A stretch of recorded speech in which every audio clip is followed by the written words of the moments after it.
요즘 전 세계 사람들 사이에서 퍼스널 모빌리티의 인기가 어마어마하게 높아지고 있다고 합니다. 퍼스널 모빌리티 이름은 굉장히 생소하지만 전혀 낯선 것이 아닙니다. 여러분들은 이미 공원과 길거리에서 이 퍼스널 모빌리티를 매일매일 보면서 살고 있죠. 퍼스널 모빌리티가 무엇일까요? 일단 정의부터 내려보겠습니다. 퍼스널 모빌리티라고 하는 것은 한 명 혹은 두 명이 탑승할 수 있는 친환경, 초소형, 전기로 구동되는 이동수단을 얘기합니다. 즉 전동 휠과 전동 보드 혹은 전동 킥보드, 여기에 전기 자전거 이런 것들을 모두 퍼스널 모빌리티라고 얘기를 하죠. 어떤 것이 퍼스널 모빌리티인지 눈으로 직접 확인해 보겠습니다. 여러분 길거리에서 젊은 분들이 이런 거 타는 거 많이 봤을 겁니다. 우리는 이것을 전동 휠이라고 부르고요. 마치 스케이트보드처럼 생겼는데 전기로 구동되는 이것을 전동 보드라고 부릅니다. 또한 어린이들이 많이 타는 킥보드라고 여러분들 익숙하실 텐데 이 킥보드에 모터를 달아서 전기로 움직이는 전동 킥보드, 이것도 역시 퍼스널 모빌리티 가운데 하나입니다. 자, 그리고 영화를 통해서 우리가 많이 봤었죠. 영화를 통해서 많이 접했었던 이 퍼스널 모빌리티, 바퀴가 크다고 해서 왕발통이라고 불리고요. 자, 그리고 내년부터 우리나라에서 운행이 가능한 것이 있습니다. 바로 르노 삼성에서 만든 전기 자동차, 초소형 전기 자동차 트위지인데요. 이 트위지 역시 퍼스널 모빌리티 가운데 하나입니다. 이렇게 바퀴 하나에서부터 바퀴 4개까지 정말 다양한 형태로 퍼스널 모빌리티는 출시되고 있는데 퍼스널 모빌리티가 갖고 있는 장점이 있기 때문에 많은 사람들이 이용하려고 하는 것일 겁니다. 일단 크기가 매우 작습니다. 크기가 매우 작기 때문에 심지어 한 손으로 들고 다닐 수 있을 만한 그런 크기를 갖고 있고요. 게다가 유지비도 거의 없는 수준에 맞먹습니다. 100km를 얼마에 달릴 수가 있을까요? 전기로 충전만 하면 되기 때문에 우리나라 전기료를 기준으로 100km를 달릴 때 단돈 100원 정도밖에 들지가 않습니다. 굉장히 저렴한 유지비를 갖고 있고 그렇다고 주행거리가 짧은 것도 아닙니다. 짧게 달리는 것은 20km에서 길게 달리는 것은 100km까지 달릴 수가 있고 그리고 속력도 매우 뛰어나죠. 느린 것은 20km에서 빠른 것은 시속 80km까지도 나옵니다. 게다가 전기로만 운영이 되기 때문에 전혀 배기가스가 배출되지 않는 친환경 이동수단인 것이죠. 조금 더 세부적으로 살펴보겠습니다. 일단 직립형 퍼스널 모빌리티라고 하는 것이 있습니다. 한 명이 바퀴 하나 혹은 2개를 이용해서 타고 다니는 것, 바로 이것을 직립형 퍼스널 모빌리티라고 부르는데 주행거리가 굉장히 길죠. 30km입니다. 제가 거주하고 있는 지역이 인천이고 저희 방송사가 여의도에 위치해 있는데요.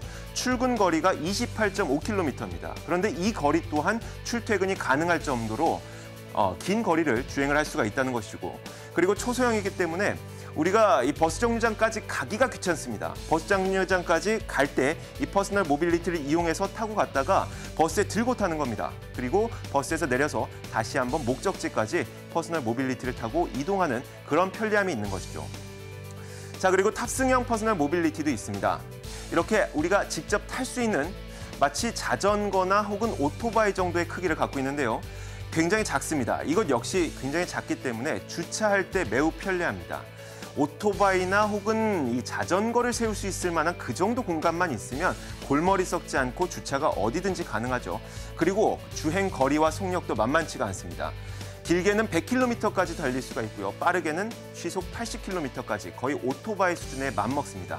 이런 장점들을 갖고 있기 때문에 이 퍼스널 모빌리티를 많은 사람들이 이용하고 있는데 이 퍼스널 모빌리티를 이용하게 된다면 자전거를 이용할 때에는 우리가 땀을 흘리게 되죠. 하지만 전혀 땀이 나지 않습니다. 게다가 오토바이를 이용할 때는 기름값이나 보험료, 여러 가지 유지비가 들게 되는데 퍼스널 모빌리티는 조금 전 이야기를 했던 것처럼 100km를 달리는데 단돈 100원 정도밖에 들지가 않습니다. 거의 무료에 가깝죠. 게다가 자동차를 이용할 때에는 우리가 주차를 한번 하기 위해서 동네를 몇 바퀴를 돌려야 됩니다. 정말 너무나도 골머리를 썩는 일이 많이 발생을 하는데 거의 주차 공간도 필요 없기 때문에 무념 무상 상태로 우리가 살 수 있습니다. 굉장히 여러 가지 장점을 갖고 있죠. 그렇다 보니까 이 시장 조사기관 프로스트 앤 설리번에서 조사한 자료에 따르면 현재 전 세계에서 퍼스널 모빌리티를 이용하고 있는 사람 수는 거의 1000만 명에 육박한다고 하고요. 불과 5년 안에 이 인구의 수는 3.5배가량 증가를 해서 3,500만 명 정도가 5년 안에 퍼스널 모빌리티를 이용할 수 있을 거라고 합니다. 물론 퍼스널 모빌리티가 갖고 있는 단점도 있습니다. 워낙 작은 데다가 속력이 빠르기 때문에 다칠 위험성이 있습니다. 안전성의 위험이 있죠. 게다가 워낙 작다 보니까 누군가 그냥 들고 가도 잡을 수가 없습니다. 도난에 대한 위험성이 있습니다. 물론 이런 단점들쯤이야 우리가 개개인이 안전에 대해서 조금 더 신경을 쓰고 그리고 도난 방지 시스템을 좀 마련한다면 어떻게든 극복할 수가 있는 그런 문제인데 누군가 이런 말을 했습니다. 지금이 위기인지 모르는 것이 가장 큰 위기라고 말이죠. 세계의 트렌드는 이 퍼스널 모빌리티 산업이 이렇게 빠르게 발전을 하고 있는데 우리나라에는 이 퍼스널 모빌리티를 이용할 수 있는 관련 법규조차 존재하지 않는다는 것입니다.